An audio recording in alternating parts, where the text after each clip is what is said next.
Building or remodeling a home to take advantage of the sun's energy is an idea whose time has come, yet some of the best ideas have been known for centuries. I asked John Costanza of SunPower Builders to talk about some of these time-tested ideas and how building for energy efficiency isn't something new under the sun. John, this structure looks like it's been here for a couple hundred years, and in fact you built it only a few years ago. You did a great job blending it into the historic property here. How does this structure represent your philosophy about sustainable building?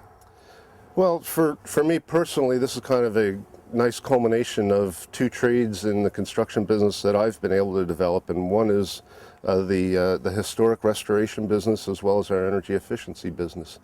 And really over the years we found a very common thread, which I like to refer to as the common thread of common sense.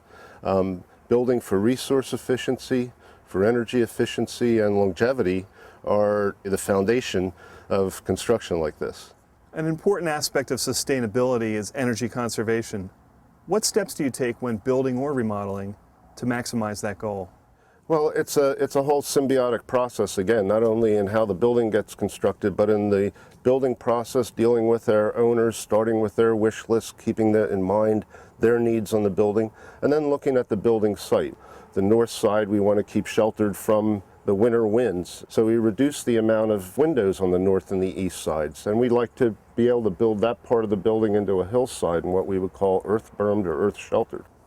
Conversely, how we can expose the south side to as much sunlight as possible through the wintertime. Use of more windows and glazing on that south side, use of overhangs and things like this to control the amount of sunlight you get, then all play into the common thread of common sense between old buildings and why they were designed mainly to make their lives easier at that point in time. Well, let's have a look inside.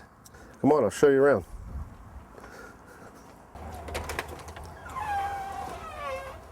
John, this is a wonderful space. I love the rustic, cozy feel. Thanks, Rob. It's a welcoming space. It's got a lot of good daylight in here. With the thick walls and the good insulation, it's also a quiet space. In addition to orientation to the sun, what other common sense methods do you use to conserve energy? Well, Rob, when we were outside, we talked about how important the site was in facing and the orientation for the solar gain aspects of this building. But when we walk inside, we can also see we throw a lot of light through this building. That helps to reduce loads, and load reduction is probably as important as anything, but essentially we try to get the best thermal envelope that we can. We're looking at really building a thermos that we can then appoint with aesthetic details of an old building. What are your insulation targets?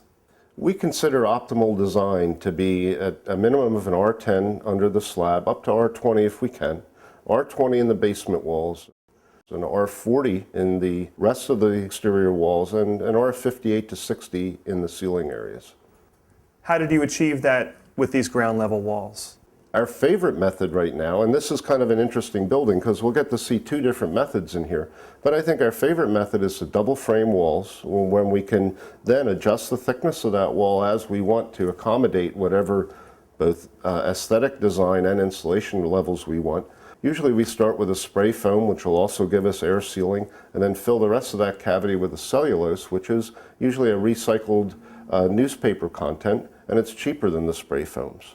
And how about the second floor walls? You'll see up there we use structural insulated panels, and structural insulated panels are essentially pieces of plywood that have foam sandwiched in between them. They can be screwed directly to the outside of a building. They almost have what we would call a tongue and groove kind of interlock between the panels, and they're very, very cost effective for building a tight building. And how about the ceilings? The ceiling, because this is a timber frame building, we laid the SIPS panels across the ceiling. We were not able to achieve enough of an insulation level with just the SIPS panels, so we also added some of the spray foam insulation to that to get ourselves up to the R60 in this building. Are there any concerns now that you've constructed a very tight home? The other concern we have at that point is some of the indoor air quality. Once we make a building very tight, we've also then trapped the indoor air. So we do things to create small air changes that we can sometimes control. We have a really hard time making old style doors that don't have some leakage, but we accept that as part of our air change. Besides insulation, what other tactics would you use during a remodel? Well, you know, Rob, remodeling is a bit more of a challenge for energy retrofits. Sometimes we'll remove the siding from a building and add styrofoam, extruded styrofoam to the outside. Other times we'll have to take down the drywall or plaster to get into the wall cavities. Blown-in insulations work wonderfully in these areas, and they also have a higher recycled content. But anywhere you can then go around and fill all the leaks in that sieve, you're going to be moving towards an energy efficient home. Aside from insulation, what other tactics would you employ during a remodel? You can also do load reduction in your house by using Energy Star and energy efficient appliances. Lighting can be changed from the old incandescents to compact fluorescents, or even go the next step to LEDs, which will really reduce your electric usage. Then active solar systems can easily be added to existing homes, and a lot of times that's something that we would push up further on our list of normal energy retrofits in an existing house because it's accessible and it's easy to do. John, as an expert on all things solar, I'd like you to discuss your use of passive solar concepts here. You mentioned siting the house to maximize solar exposure, but there's got to be more to it than just that. It's really pretty simple though, because what we talk about is a ratio of glass and mass. Where do those come from? Well, outside we saw we had the south-facing windows. Those windows allow a lot of daylight into the room, but it also allows the direct sunlight to strike on these floors. And these floors are thick concrete floors that have mass to them in order to hold that heat. So that when the sunlight strikes this floor during the day and warms it up, it's doing a great job of then holding that heat so that overnight it can be re-released into the air through natural convection and warm up the house. So we've discussed how passive solar design can allow a lot of energy in the form of heat into a home. But what does good passive design do to prevent overheating? We use a few rather simple techniques. We use overhangs and awnings as our main defense against summer sun. When the sun is high in the sky, high in the horizon in the summertime, it's up close to 70 degrees. And an overhang of 2 or 3 feet above a window or a door will do a lot to keep that sun from penetrating deep in and overheating.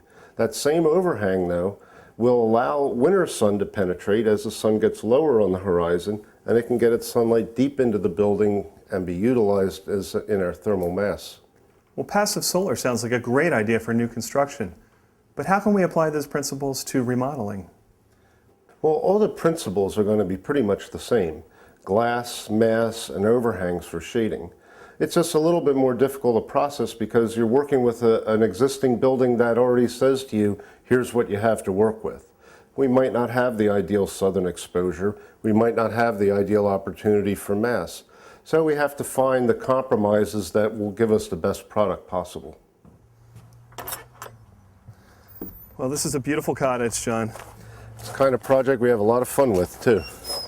In addition to the passive solar features of this home, you've introduced active systems such as photovoltaic and solar hot water. I'm interested as to the integration of these systems. Well, integrating these systems with a passive solar house, we don't need large systems even as our backups. So here we were able to utilize a solar water collecting system or a solar thermal heating system and collect that heat into storage tanks, which we then circulate through the floors at times when the passive solar isn't giving us everything that we need. It also gives us the capability for some longer term storage by having water that we can heat up, and oftentimes over 160, 180 degrees, and then distribute that into the areas when we need extra heat. We've also have a small solar photovoltaic system on this building that handles about 90% of their electrical needs too. It's the whole ball of wax. We're going from the very simple technologies to the very current technologies to gain energy independence. Well, John, the big takeaway here seems to be that we can combine age-old wisdom with modern technology and make our homes much more energy efficient.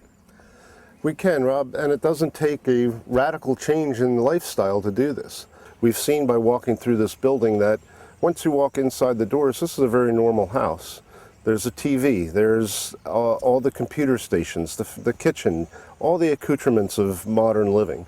But what we have also is a house that consumes almost no energy.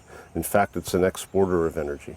And that's an important point of preserving our future. Showing people that we can live this way doesn't cost a lot more to get there, but it does have payback that will last for the rest of our lifetime and our children's lifetimes. I believe the solution comes up every morning. Well, this represents the perfect blend of traditional building and sustainable building. It's really a great job. I really thank you for allowing us to come in and see everything you've done here. Thanks, Rob. And we'll start working on plans for your house soon. Good.